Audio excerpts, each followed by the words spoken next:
지난주 현안질에서 거짓말을 했습니다. 적극적으로 포고령이 법률과 같기 때문에 따르지 않으면 처벌받을 수 있다 이런 해석을 내리면서 적극적으로 국회 봉쇄를 할 수 있는 명분을 제공했습니다. 그럼에도 불구하고 지난주 행안위에서는 전혀 거짓말을 했기 때문에 이 부분에 대해서는 그냥 행안위에서는 그냥 넘어갈 수 없다고 생각을 하고요. 이호영 대행님, 예. 저는 이 자리에서 최현석 대행은 직무대행을 더 이상 해서는 안 된다고 생각합니다. 어떻게 생각하십니까? 12월 3일 내란 사태 당시 국회 출입 봉쇄 관련돼서 김봉식 전 청장 주재로 회의가 있었죠. 참모회의. 회의라고 따로 있는 게 아닙니다. 그냥 상황실에 다 모여 있었습니다. 네. 그때 오부명 공공안전차장, 주진우 경비부장 등 같이 모여서 회의를 했었죠. 참석은 했었습니다. 그때 대행님은 어떤 발언을 하셨습니까? 저는 그래서 국회 말씀드렸는데 봉쇄 관련돼서 얘기됐을 때 예, 어떤 발언을 하셨습니까? 저는 이 상황이 굉장히 민감하고 논란이 되는 상황이기 때문에 결정을 함부로 하지 마시라고 이렇게 말씀을 드렸습니다. 지난주에 행안위 질의에서 우리 용해인 의원님 그리고 신정훈 위원장님이 이 자리에 포고령의 위헌성, 위법성에 대해서 문제제기한 사람 있습니까? 물었을 때 나와서 얘기했었죠.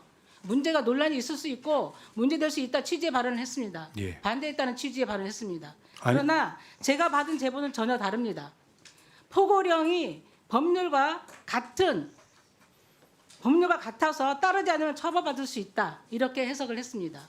그래서 이것이 김봉식 전 청장, 조지호 전 청장이 적극적으로 국회 출입을 봉쇄할 수 있는 명분을 제공했습니다. 이에 대해서 어떻게 생각하십니까?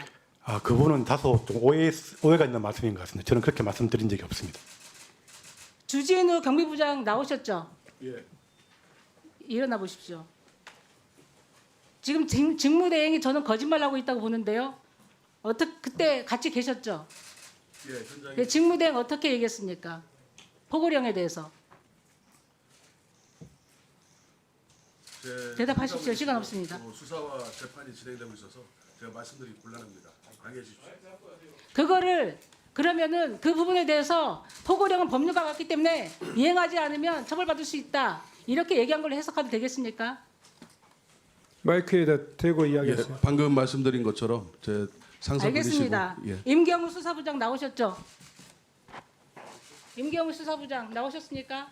안 나오셨어요? 알겠습니다.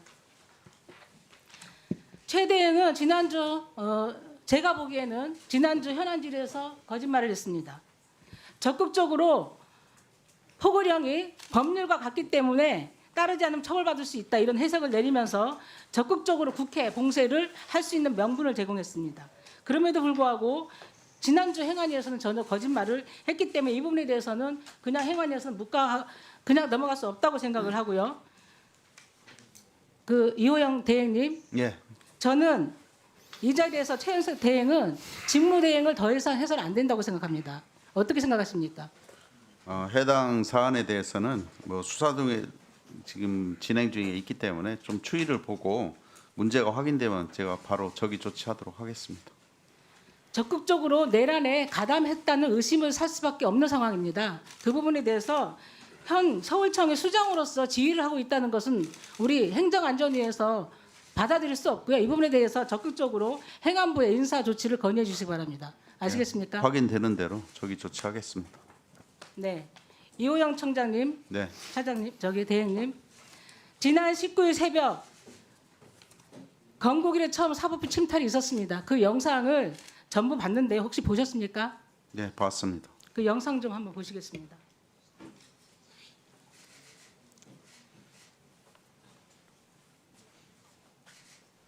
이들에게 맞아 피 흘리는 경찰관까지 목격됩니다. 이게 후문 쪽이에요. 근데 저 동그라미 원안에 있는 사람들이 수신호를 하죠.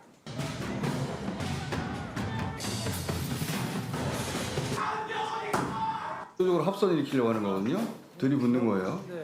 또 다른 판사 집무실 문을 발로 부수는 장면도 포착됐습니다. 서부지방법원에 난입해 폭력한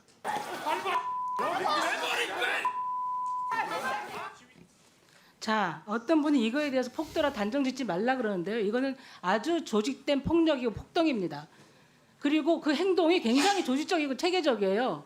그 수신호하는 사람 보셨죠? 수신호하는 사람. 그 채증 됐습니까? 아까 영상에 수신호하는 사람 보셨죠? 그러니까 확인을 그분의 해봐야 지위에 될 것 따라서 그 사람의 지위에 따라서 그때부터 폭력이 시작이 돼요. 그리고 사법 그 판사들이 7층에 있는데 어떻게 합니까? 7층에 집무실이 있는데 어떻게 합니까? 같아요. 그거는 바로 제가 7층으로 올라갑니다. 그리고 관제실이 있는 곳, CCTV가 있는 곳, 서버가 있는 곳 다 찾아갑니다. 그런 거 그리고 포함해 증거 다 인멸을 수사하고 위해서 있습니다. 네. 정수통, 생수기 정수통으로 그 서버에 물을 붓고 그게 다 증거 인멸하려고 해요. 굉장히 조직적입니다. 단순 의발적인 폭력이 아닙니다. 저는 사법부를 침탈하러 간 폭동이라고 생각하기 때문에 이 부분에 대해서 아까 존경하는 박정현 의원님께서도 내란 행위로 다스려야 된다, 내란 범죄로 수사해야 된다 말씀을 하셨는데 저도 적극적으로 동감하거든요. 이건 단순 폭력이 아니고요, 단순 폭동이 아닙니다. 사법기관, 대한민국 건국 이래로 처음으로 사법기관이 침탈당했습니다.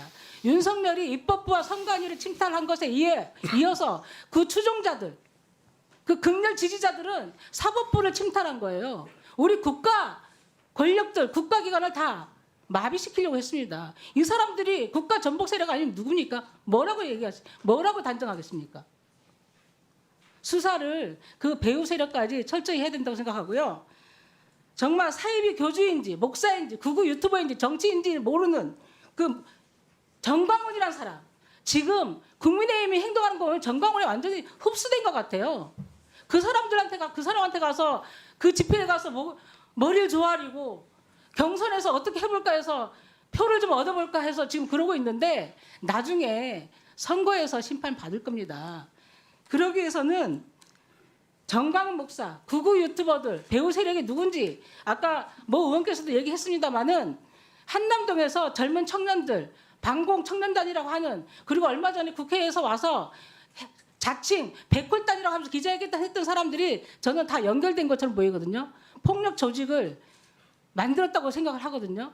다 연결됐다고 보기 때문에 그 연관성을 다 수사를 하십시오. 그리고 다시는 이런 일이 없도록 경찰들이 저는 폭도들에 의해서 정말 다치고 중상을 당하는 일이 없도록 철저하게 수사하고 발본색원하십시오. 알겠습니다. 지금 수사에서도 철저하게 그 의원님 말씀하시고 전체적으로 포함해서 잘 살펴보고 있고요. 철저하게 수사할 예정입니다. 네. 스픽스는 말하는 언론입니다. 대세는 유튜브, 그중에서 스픽스. 좋아요, 댓글, 구독, 알림 설정. 여러분이 저희를 사랑해 주시고 우리가 여러분을 사랑하는 4가지 방법입니다.